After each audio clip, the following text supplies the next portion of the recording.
Hello दोस्तों, क्या हाल है आपका। आशा करता हूँ अच्छे होंगे, स्वस्थ होंगे। तो कल माननीय कोर्ट ने जो एसएससी 2024 जो सीजीएल से संबंधित जितने भी केस थे वो डिसमिस कर दिए हैं। और डिसमिस करने के बाद वो बच्चे खासकर जो ये सोच रहे थे कि क्योंकि पहले से क्लोज ऐड कर दिया था, अगर इससे संबंधित कोई चेंज होगा माननीय कोर्ट के द्वारा वो फिर सबको मानना होगा। इसका अर्थ है अगर कोई चेंज होगा, चेंज का मतलब ये भी था कि यहाँ पे रिवाइज रिजल्ट हो सकता है या रिजल्ट को दोबारा प्रिपेयर किया जा सकता है। ये कई चीज़ों के अर्थ लगाए जा सकते थे, लेकिन जैसे ही कल माननीय कोर्ट ने ये कैंसिल किया तो बहुत से बच्चों के माइंड में ये शांति अब बिल्कुल हो गई है कि जिनका सिलेक्शन 2024 में हुआ था अब वो ये सोच रहे हैं जिनकी ज्वाइनिंग नहीं हुई। सबसे मेन पॉइंट कि जिनकी ज्वाइनिंग नहीं हुई है ना 2024 में जो सिलेक्शन हुआ था उसमें चाहे 2400 ग्रेड पे में हो, 4600 ग्रेड पे में हो, 2800 ग्रेड पे में हो, वो अब बच्चे लगातार कहीं ना कहीं जैसे क्योंकि जो बच्चे 2024 में सिलेक्ट हुए और रोजगार मेले में उनको ज्वाइनिंग नहीं मिली, बहुत से बच्चे ऐसे थे जिनको रोजगार जोने में ज्वाइनिंग मिल गई,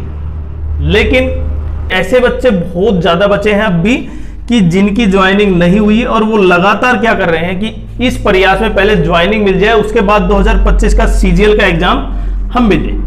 हालांकि सीजीएल का एग्जाम और उससे कोई रिलेशन नहीं है 2025 का उनसे, लेकिन फिर भी कहीं ना कहीं माइंड में ये रहता है कि अगर ज्वाइनिंग मिल जाती तो कहीं ना कहीं एक चीज क्लियर हो जाती, एक चीज बिल्कुल पक्की हो जाती, उसके बाद हम थोड़ा सा मेंटली जो प्रेशर रहता है वो हट जाता। तो आज हम केवल उन्हीं जो सिलेक्टेड कैंडिडेट्स हैं, रिमेनिंग कैंडिडेट्स हैं, उनकी ज्वाइनिंग कब हो सकती है और उनका जो ज्वाइनिंग होगी क्या उनकी ज्वाइनिंग उनके जो आप समझ पा रहे हैं कि जो जिस दिन उनकी ज्वाइनिंग है क्या उसी दिन उनका एग्जाम भी है। सबसे मेन पॉइंट ये है कि ज्वाइनिंग के बीच में एग्जाम तो नहीं है, तो उसी पॉइंट पर डिस्कस करेंगे हम।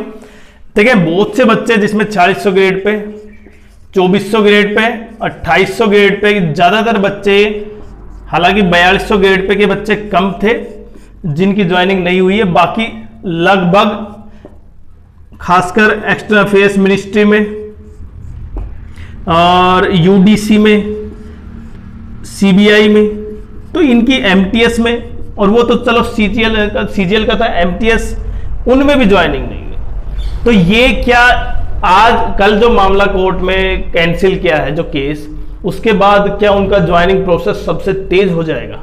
मतलब अब जो ज्वाइनिंग थी जो रुकी हुई थी कहीं ना कहीं वो बढ़ जाएगी, उसका स्पीड बढ़ जाएगी, अब आपकी ज्वाइनिंग बहुत जल्दी हो जाएगी। देखिए उससे इसका कोई रिलेशन नहीं था।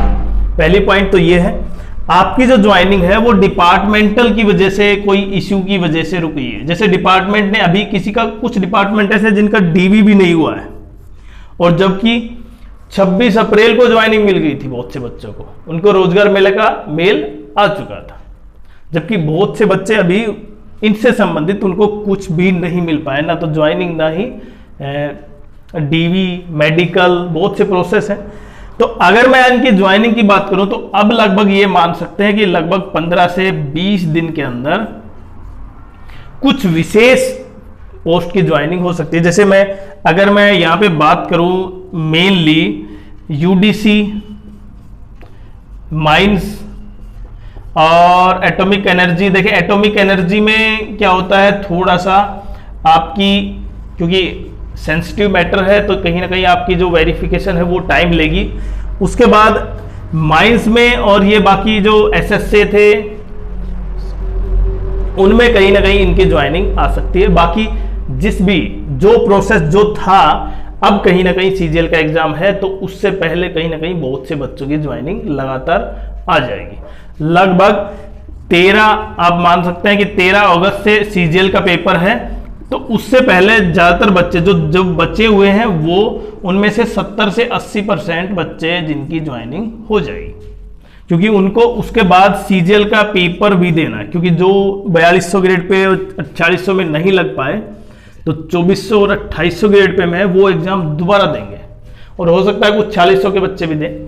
तो जो एग्जाम दोबारा देंगे तो उनकी कुछ ना कुछ में डेट में थोड़ा सा डिफरेंस आ सकता है कि उसी दिन आपका ज्वाइनिंग होगी और उसी दिन आपका एग्जाम भी होगा।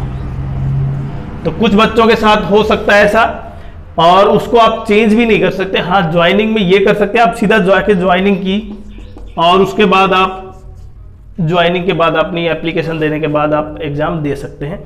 लेकिन वो एक बहुत ही रेयर पॉइंट है कि आपका और ज्वाइनिंग का और आपका जो एग्जाम है वो दोनों सेम डेट में आए।